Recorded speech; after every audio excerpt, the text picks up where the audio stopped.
Hi, I'm Father Greg Boyle from Homeboy Industries in Los Angeles, and I'm so honored to be a part of your commencement ceremony, such as it is. It's been my privilege to go to the Black Hills. I spoke once at the Crazy Horse Memorial, so I'm just honored to accompany you in this small way as you graduate from the Career Learning Center of the Black Hills. I remember I went there and I brought a homie and his son, both gang members and both Native Americans, and it was a very moving time for all three of us.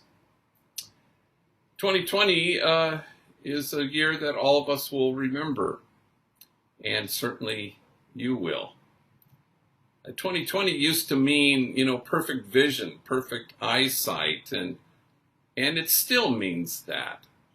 We celebrate not just what you've achieved, but we celebrate the fact that you are the accomplishment. We celebrate that you have perfect vision. You see things differently now because of the accomplishment you are inhabiting and fully becoming. The prophet Habakkuk writes, "The vision still has its time, presses on to fulfillment, and it will not disappoint. And if it delays, wait for it." But while you wait for this vision to fully blossom and flourish, as you thrive facing your own future, you recognize that each one of you is an enlightened witness.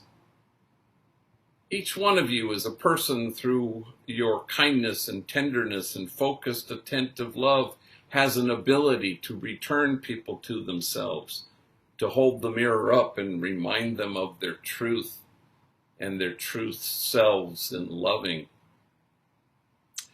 The Christmas carol says, "Long lay the world in sin and error pining, till he appeared and the soul felt its worth." And yeah, it's a song about Christmas, and yeah, it's about Jesus, but how is it not the job description of each one of you graduates? You appear,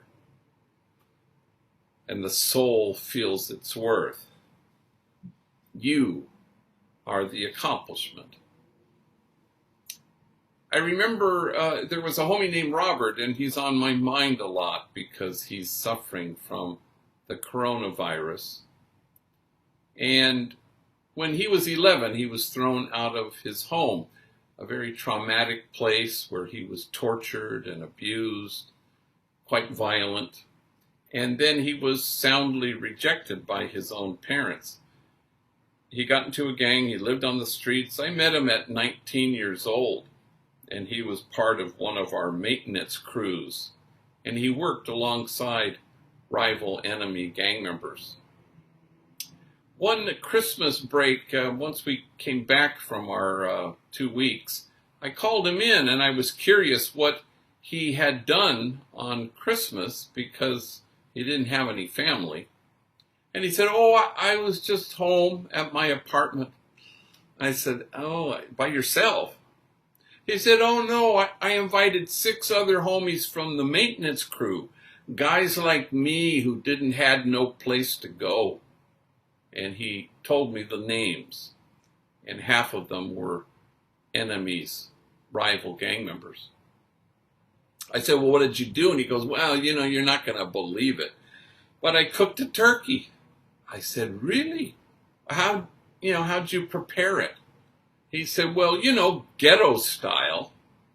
And I told him I wasn't familiar with that recipe. And he said, "Well, you rub it with a gang of butter and you put salt and pepper, you squeeze 2 lemons. It tasted proper." I said, "Wow, I'm impressed. What else did you have besides, turkey?" "That was it, just turkey." Yeah, the 7 of us sat in the kitchen staring at the oven waiting for the turkey to be done. "Did I mention it tasted proper?" I said, "Yeah, you did." And what could be more sacred than 7 orphans sitting in a kitchen waiting for a turkey. And then I asked him something that had always been on my mind. I said, Robert, how did this happen? You're such a kind, luminous, good-hearted soul, but you've suffered a lot. How did this happen? And he thought for a second. He said, well, you know, all my life I suspected that there was something of goodness in here, but I couldn't find it. Until one day I found it. Goodness. Right here. And he looked at me with tears in his eyes and he said, ever since that day, I've always known who I am. And now nothing can touch me. And the soul feels its worth. Exactly right. And now he, like you, is an enlightened witness, a person who, through his kindness and tenderness and focused, attentive love, return others to themselves. I remember years ago when I would ride my bike in the projects at night and we had 8 gangs at war with each other. There was a kid named Bandit, and I would see him run up to cars and sell crack cocaine, and a gang member, I would offer him a way out, and he always politely said no. Until one day, finally, he walked into Homeboy Industries. I couldn't believe it. I said, wow, how'd you get in here? What made you have the light bulb go off? And he said, well, I was tired of being tired. So he began his 18-month program with us, and he found healing and resilience, and he discovered the truth of who he was, and he had come into our place barricaded behind a wall of shame and disgrace, and truth be told, only tenderness can scale that wall. And so when his time was up with us, we found him another job, an entry-level job at a warehouse. Well, within years, he was in charge of the whole warehouse. He bought a house and was married and had 3 kids. I hadn't heard from him in a long time, and one Friday afternoon, he calls me in kind of a panic. And he says, gee, you got to bless my daughter. I said, what happened? Is she sick or is she in the hospital? And he said, oh, no. Jessica, my oldest, she's going to Humboldt College on Sunday. Imagine. But she's a little tiny thing, and we're afraid for her because Humboldt's way up north.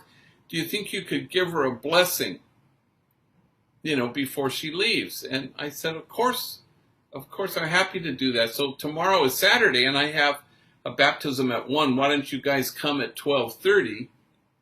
We'll have a send-off. And sure enough, Bandit and his wife and the 3 kids are there, including tiny little Jessica. And so we put her in the middle of this circle we make around her and right in front of the altar. And I tell everybody to bow their heads and to close their eyes and touch her. Everybody put your hand on her shoulder, on her head, and we bow our heads. And as the homies say, I do a long-ass prayer. And somewhere in the middle of this prayer, I notice all of us are starting to cry.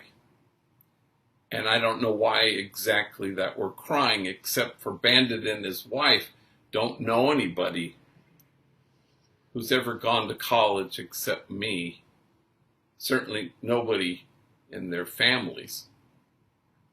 And so, we finish the blessing, and we all wipe our eyes and we laugh at about how emotional we all got. And I change the subject and I point at Jessica. I say, hey, what are you going to study at Humboldt College? And she was very quick, forensic psychology. And I go, damn, forensic psychology? And Bandit chimes in, yeah, she wants to study the criminal mind. And Jessica looks at her dad and she does one of these, and he laughs and he says, yeah, I'm going to be her first subject. So we go outside and it's all over and we say goodbye and everybody gives hugs.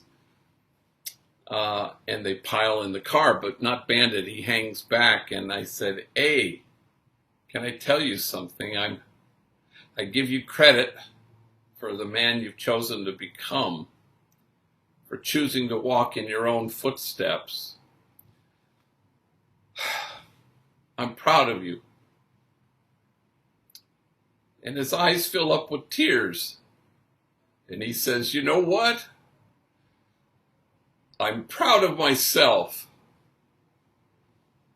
All my life, people called me a lowlife, a bueno para nada, a good for nothing.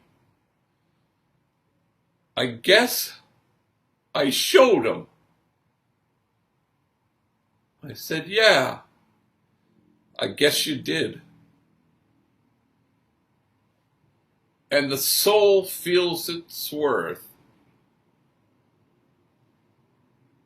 All of you graduates, you showed them. And now you've fully inhabited the truth of who you are, exactly what God had in mind when God made you. And so you graduate. And you've chosen to become enlightened witnesses, people who through your kindness and tenderness and focused, attentive love return people to themselves. And that's where the joy is. You are the accomplishment. And no one in this country will ever forget the graduating classes of 2020. And mainly, it's because of your perfect vision. For the vision still has its time, presses on to fulfillment, and it will not disappoint. And if it delays, wait for it. Much love, and God bless you all.